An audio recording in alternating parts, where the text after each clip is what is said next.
What's happening in Paris? Grandes escándalos en París. Malheureusement, c'est mal organisé. قلنا لكم من قبل بلي الفضائح في الألعاب الأولمبية باريس 2024 ما راحش يخلصوا.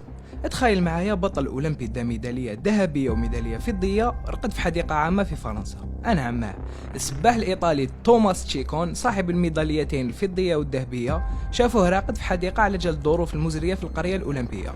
توماس كان يشكي من الغرفة ديالو اللي ما توفرش ظروف الراحة اللازمة للرياضيين، لكن ما كاش اللي يسمعلو. بلا ما ننساو الدبان والناموس اللي كانوا دايرين حفلة في غرف الرياضيين، والفيران اللي كانوا مرة على مرة يخرجوا يشوفوا مسابقة.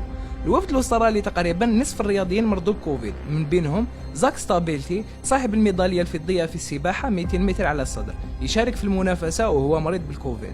حتى لاعبات المنتخب الإسباني للترياتلون واتهموا الاتحاد الدولي بتجاهل السلامة تاعهم على جال الحالة المزرية تاع نهر السين، وين خلاوهم شاركوا رغم عدم صلاحية مياه النهر للسباحة. وفي آخر خرجة المتطوعين تاع الأولمبياد عرضوا الملابس الرسمية تاعهم للبيع على المنصات الإلكترونية قبل ما تخلص المنافسة، وين الحق سعر قبعة المتطوع ل 210 يورو والسروال ل 147، وهذا الشيء اللي ممنوع وجامي صرا من قبل.